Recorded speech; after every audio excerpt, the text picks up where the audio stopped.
நோய் தொற்று இன்றைக்கு உலகம் முழுவதும் வெகுவாக பரவி வருகிறது.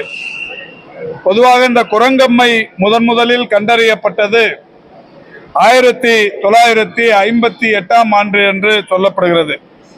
அந்த வகையில் 58ஆம் ஆண்டு தொடங்கப்பட்ட இந்த குரங்கம்மை நோய் முதலில் கண்டறியப்பட்டது ஆப்பிரிக்க நாடுகளிலே இருக்கிற வனப்பகுதிகளில்தான்.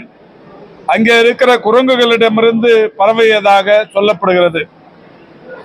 தற்போதைய சூழலில் இந்த பாதிப்பு என்பது உலகில் 116 நாடுகளில் இருக்கிறது.